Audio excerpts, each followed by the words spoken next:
தொழுகை என்பது மிக முக்கியமான ஒரு இபாதத். இஸ்லாத்தின் ஐம்பெரும் தூண்களில் ஒன்று தொழுகை. ஷஹாதத்து கலிமா சொல்லி யாரெல்லாம் இஸ்லாத்தை ஏற்றார்களோ, 7 வயதை தாண்டி 10 வயதை அடைந்து யாருக்கெல்லாம் ஹராம் ஹலால் கடமையாக்கப்பட்டது, எல்லோருக்கும் இந்த தொழுகை கடமை. தொழுகை கடமையிலிருந்து யாரும் விதிவிலக்கு அல்ல. மாதவிலக்கு பெண்கள் தொழுகையிலிருந்து விதிவிலக்கு, பைத்தியக்காரர்கள் தொழுகையிலிருந்து விதிவிலக்கு, பிரசவ பெண்கள் தொழுகையிலிருந்து விதிவிலக்கு.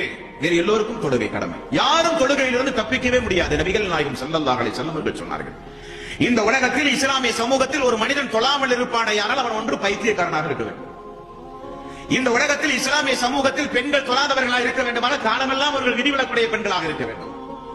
இஸ்லாமிய சமூகத்தில் தொழுகை கடமை. ரசூல் ஸல்லல்லாஹு அலைஹி வஸல்லம் அவர்கள் எல்லா நிலைகளிலும் அந்த தொழுகையை நீங்கள் பேணியாக வேண்டும் என்றார்கள். ஆகவே தொழுகை விட்டுவிட்டு அதே நிலையில் நாம் மரணித்தால் மறுமை நாளில் ஃபிரௌனோடு இருப்போம். தொழுகையை கடைபிடித்து ஐநேர தொழுகை பேணி அதோடு நாம் மரணித்தால் வமையுத்த இல்லாஹ வர் ரசூல் உலாயிக மஅல்லதீன அன்அமல்லாஹு அலைஹிம் மினன் நபிய்யின வஸ்ஸிதீகின வஸ்ஸுஹதாஇ வஸ்ஸாலிஹின். அல்லாஹ்வுக்கு கட்டுப்பட்டு தூதருக்கு கட்டுப்பட்டு ஈமான் கொண்டு சாலிகான நற்கர்மங்கள் செய்யும் போது நபிமார்களோடு சொர்க்கத்தில் இருக்கலாம். அனஸ் ரலியல்லாஹு அன்ஹு அவர்கள் கேட்டார்கள், யா ரசூலல்லாஹ், உங்களோடு சொர்க்கத்தில் இருக்க வேண்டுமானால் என்ன செய்ய வேண்டும்? சுஜூது செய்யுங்கள், தொழுகையை கடைபிடியுங்கள் என்றார்கள். தொழுதான் அல்லாஹ்வுடைய தூதரோடு இருப்போம். தொழாவிட்டால் ஃபிரௌன், காமான், ஹாரூன், அபூஜஹல், உத்பா, ஷைபா அவனோடு நரகத்தில் இருப்போம். யாரோடு இருக்க போகிறோம் என்பதை நீங்களே முடிவு செய்து கொள்ளுங்கள்.